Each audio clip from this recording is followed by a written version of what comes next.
मतदाता सूची गहन पुनरीक्षण हेतु रोल प्रेक्षक 29 दिसंबर को लेंगे हरदा में बैठक। मुख्य निर्वाचन पदाधिकारी मध्य प्रदेश भोपाल के निर्देशानुसार नर्मदापुरम संभाग के जिलों में फोटो निर्वाचक नामावली के विशेष गहन पुनरीक्षण कार्य के लिए आयुक्त नर्मदापुरम संभाग श्री के.जी. तिवारी को रोल प्रेक्षक नियुक्त किया गया है।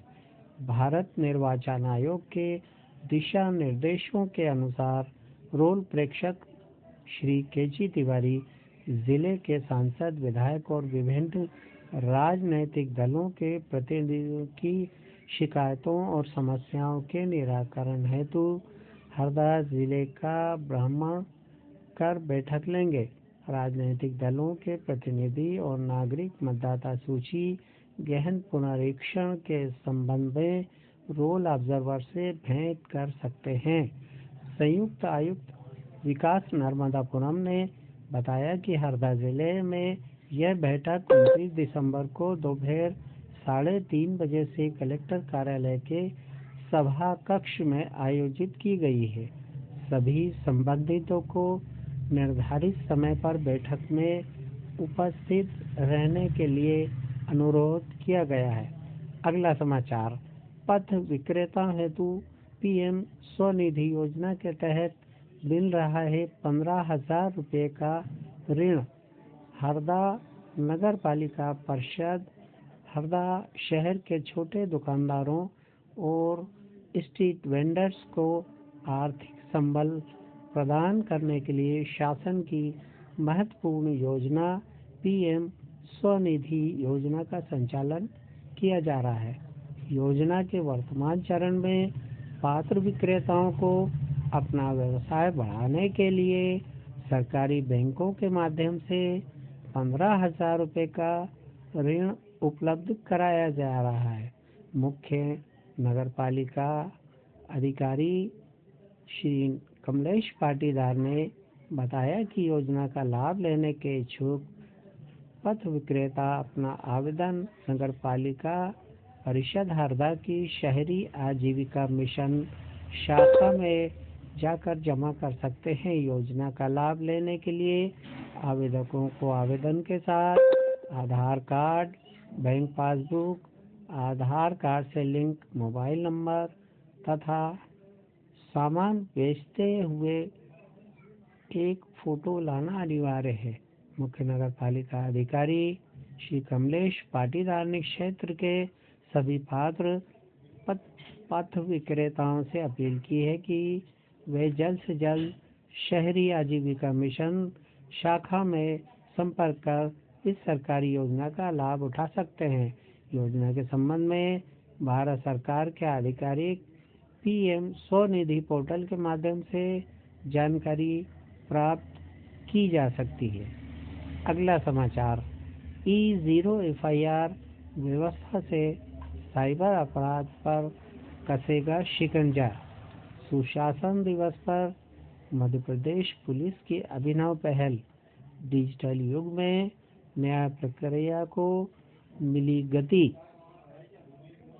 पूर्व प्रधानमंत्री भारत रत्न अटल बिहारी वाजपेयी के जन्मदिन को सुशासन दिवस के रूप में मनाए जाने की परंपरा के अनुरूप मध्य प्रदेश पुलिस ने सुशासन को सशक्त करने की दिशा में नवाचार के रूप में E0 FIR व्यवस्था प्रारंभ की है।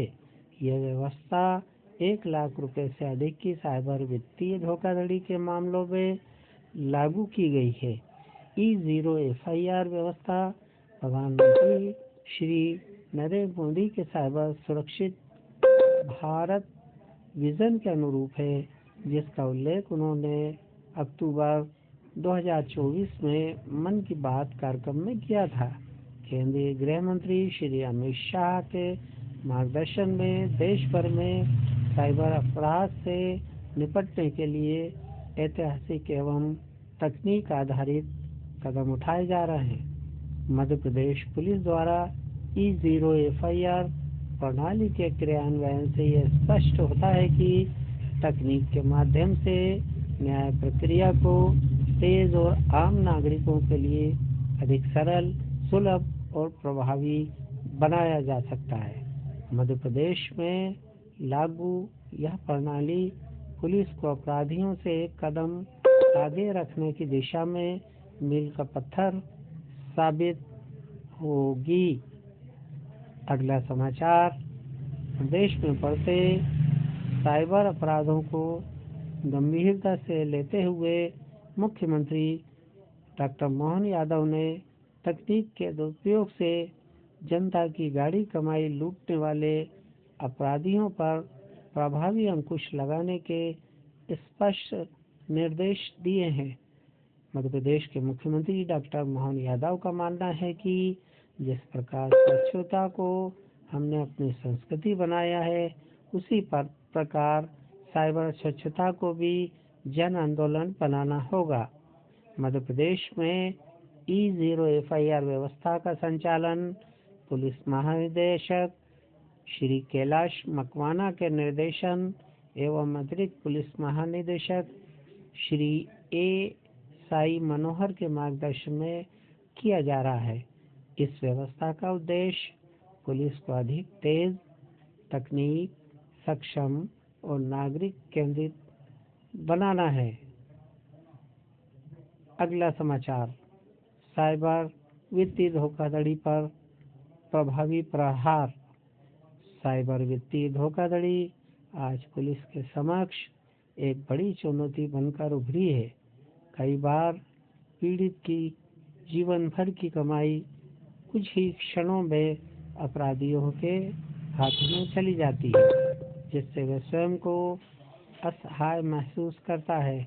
इसी पीड़ा को समझते हुए गृह मंत्रालय द्वारा E0 FIR की अवधारणा लागू की गई है, ताकि तकनीक को अपराधियों के विरुद्ध प्रभावी हथियार बनाया जा सके। इसका कानूनी आधार BNSS और डिजिटल परिवर्तन जुलाई 2024 से लागू हुए नए आपराधिक कानून भारतीय नागरिक सुरक्षा संहिता BNSS नागरिक केंद्रित हैं। इनका मूल उद्देश्य दंड नहीं बल्कि न्याय पर फोकस रहना है। BNSS की धारा 173 के अंतर्गत 0 FIR को कानूनी मान्यता प्रदान की गई है, जिससे नागरिक देश में कहीं से भी किसी भी क्षेत्राधिकार में घटित अपराध के लिए इलेक्ट्रॉनिक माध्यम से शिकायत दर्ज करा सकते हैं। E0 FIR एक क्रांतिकारी व्यवस्था है। E0 FIR साइबर वित्तीय धोखाधड़ी, विशेषकर 1 लाख रुपए से अधिक की हानि के मामलों में FIR दर्ज करने की प्रक्रिया को अत्यंत तेज बनाती है। इसका मुख्य उद्देश्य क्षेत्राधिकार संबंधी बाधाओं को समाप्त कर जांच प्रक्रिया को तत्काल प्रारंभ करना है। यह प्रणाली 3 प्रमुख डिजिटल मंचों का एकीकरण करती है: national cyber crime reporting portal 4C और crime and criminal tracking network and system. E0 FIR पंजीकरण की 5 चरणीय प्रक्रिया: शिकायत दर्ज करना, पीड़ित 1930 हेल्पलाइन या NCRP पोर्टल पर शिकायत करता है। 1 लाख रुपए से अधिक की धोखाधड़ी होने पर डेटा सीधे भोपाल स्थित केंद्रीय साइबर पुलिस हब को भेजा जाता है। ऑटोमेटिक जनरेशन CCTNS सर्वर के माध्यम से शिकायत स्वतः E0 FIR में परिवर्तित हो जाती है। पीड़ित को तुरंत E0 FIR नंबर उपलब्ध करा दिया जाता है।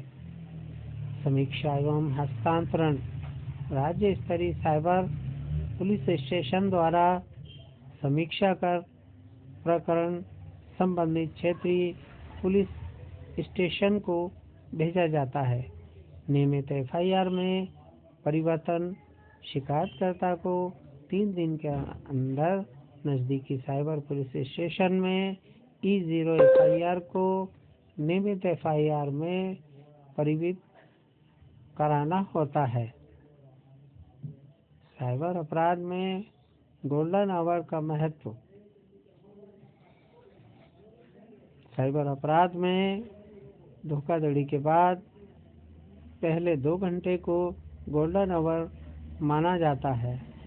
यदि पीड़ित तुरंत 1930 पर संपर्क करता है तो 4CMM बैंकों के सहयोग से अपराधी के खातों में राशि पहुंचने से पहले ही उसे फ्रीज किया जा सकता है। E0 एफआईआर के माध्यम से IP लॉग, ट्रांजैक्शन ID जैसे महत्वपूर्ण डिजिटल साक्ष्य तत्काल और कानूनी रूप से सुरक्षित किए जाते हैं। E0 एफआईआर व्यवस्था के प्रमुख लाभ ये हैं।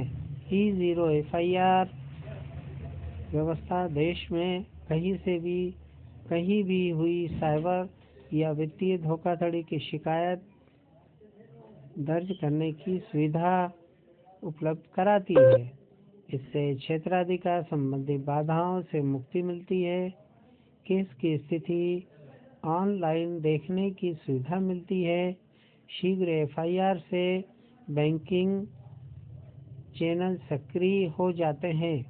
राशि वापसी की संभावना अधिक हो जाती है। साथ ही पोर्टल पर सीधे स्क्रीनशॉट और रसीदें अपलोड करने की सुविधा मिलने से आवश्यक दस्तावेज हमेशा उपलब्ध बने रहते हैं।